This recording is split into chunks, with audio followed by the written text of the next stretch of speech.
SIR এর শুনানি পর্ব শুরু।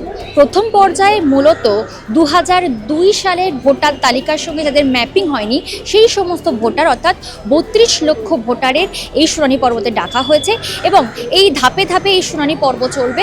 আজ থেকে শুনানি পর্ব শুরু হয়েছে। ইতিমধ্যে আমরা রয়েছি চেতলা বয়েজ হাই স্কুলে। সেই ছবি দেখাবো যে দেখতে পাচ্ছেন যে সমস্ত ভোটারদেরকে শুনানি পর্বতে ডাকা হয়েছে তারা কিন্তু ভিড় জমাচ্ছেন, লাইন দিচ্ছেন এবং এই সমস্ত ভোটারদেরকে শুনানির জন্য আগে থেকেই বাড়িতে নোটিশ পাঠানো হয়েছিল।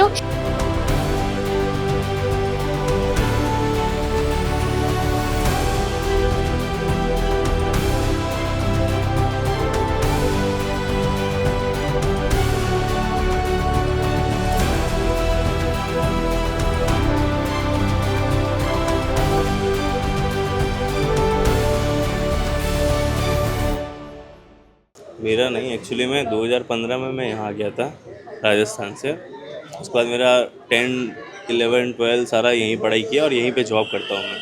तो उस वक्त तो वोटर आईडी था नहीं क्योंकि मैं छोटा था। फिर एडल्ट होने के बाद मेरा वोटर आईडी यहीं बना और फिर मैं यहीं वोट देता आया हूँ तब से। अब इनको तो 2002 के पहले का भी चाहिए ना डेटा, तो मेरा तो यहाँ पे होगा नहीं। तो मेरे फादर का तो है, मतलब राजस्थान में तो उन्होंने वोट दिया था 2002 में मदर फादर ने, तो वो सब डॉक्यूमेंट में लेके आया वोट देने के लिए। बोलो जो हमारे 29 तारीख आবার আসতে বলে কি ডকুমেন্টস নিয়ে আসতে বলে যে ভোটার কার্ড কি আধার কার্ড প্যান কার্ড এসব নিয়ে আসতে 29 তারিখ আবার ঠিক আছে। তারপর আর কী হবে 29 তারিখ আবার কী হবে না ওটাই বলতে পারবো। আমার তো আধার ভোটার কার্ড নেই, তারপরে আছে, আগে নেই, 2022-এর মধ্যে নেই। আমি ওই যে যেখানে বাড়িতে ভাড়া থাকি সেই বাড়িওয়ালার বিল নিয়েছি, প্যান কার্ড নিয়েছি, আধার কার্ড নিয়েছি, ভোটার কার্ডটা আছে 2020 পর যে ভোটার কার্ডটা সেই ভোটার কার্ডটা আছে এখনো।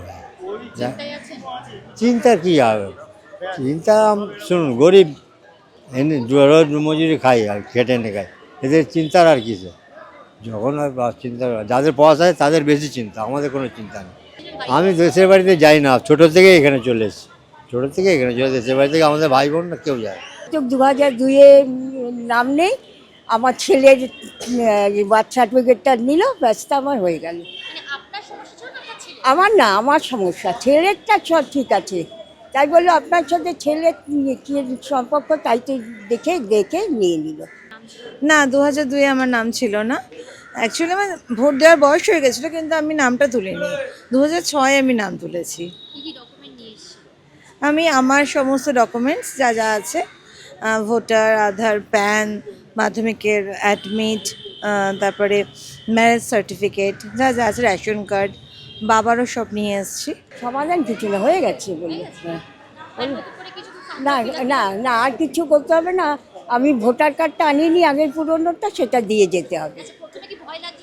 হ্যাঁ, আমার তো কদিন ধরেই আমার খাওয়া দাওয়া বন্ধ হয়েছে, কী হবে তো হবে।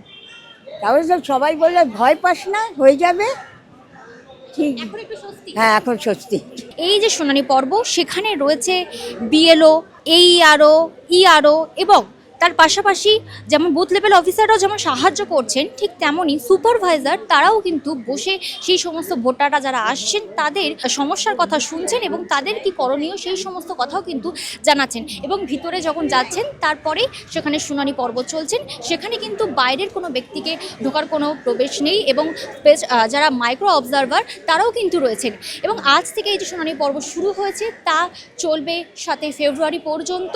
রাজ্যে 294টি বিধানসভা কেন্দ্রেই আজ থেকে শুনানি পর্ব শুরু হয়েছে।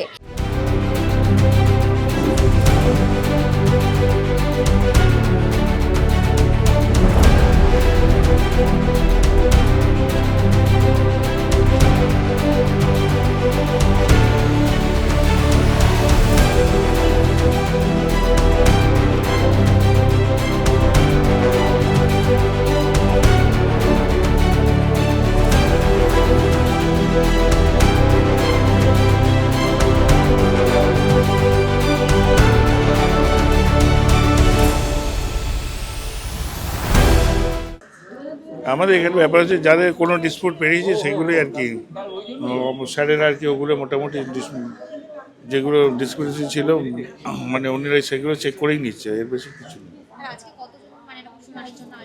এখন আপাতত আমাদের কাছে 122 জনের লিস্ট আছে, আবার পরে নেক্সট সেশনে আবার আরও আছে। রেগুলার মোটামুটি 300 জন করেই হবে। সিস্টেমে যা যা বেরিয়েছে সেগুলি আর কি, এর থেকে বেশি কিছু না। আমরা এখানে টেবিলে সাহায্য করতে বসে আছি ভোটারদেরকে। আমরা সেখানে ব্যাপার যে যিনি এই বিষয়ে কথা বলছেন উনি একমাত্র ইয়ারই কথা বলতে পারবেন। আমরা এই কাজটার জন্য আমরা হেল্প করতে, ভোটারদেরকে হেল্প করতে বসে আছি, যতটা তাদের সুবিধা করে দেওয়া যায় সেটাই চেষ্টা করি।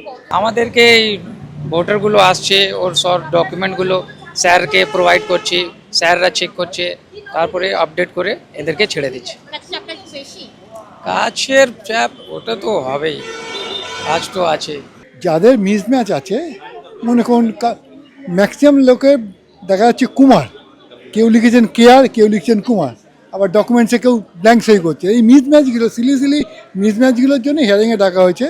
কেউ হয়তো এখানে 2000 দিয়ে থাকেননি, কিন্তু তার রিলেটিভের নাম দিয়েছেন, তার রিলেটিভের যে রুট অফ ট্রি আমরা যেটাকে বলি, ফ্যামিলি ট্রি, সেই ফ্যামিলিটা ওনারা দেখবেন, দেখে এগুলো এমন কিছু ভয়ের না, ওনারা বুঝে বুঝেই করে দেবেন। ভোটার লিস্টে যাদের অ্যাকচুয়াল নাম আছে কেউ বাদ যাবেন না। আমি দেখছি আমার এলাকায়, আমার এই 25-30 জন, তাদের কী লাগবে না লাগবে, এই কালকেও প্রতিটা লোকের বাড়িতে যতক্ষণই পেরেছি আমার পরিচয় লোকের বাড়িতে গিয়ে বলে এসেছি। আজকে আমার লাইনে যারা আছে তাদেরকে বলে দিচ্ছি, কোনো অসুবিধা নেই, কোনো কিছু হলে আমাকে ডাকবে, আমি দাঁড়িয়ে আছি।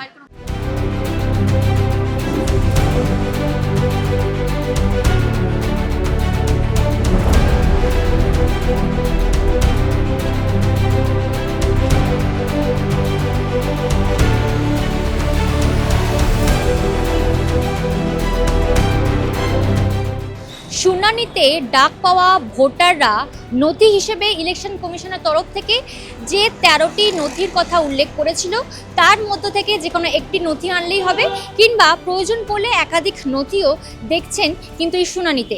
এবং এই যে শুনানি তা অত্যন্ত গুরুত্বপূর্ণ, তার কারণ এইখান থেকেই যে পরবর্তী চূড়ান্ত ভোটার তালিকা প্রকাশ হবে, সেখানে নতুন করে কতজন ভোটারের নাম নথিভুক্ত হয় এবং কতজন ভোটারের নাম বাদ পড়ে, এখন সেটাই দেখার।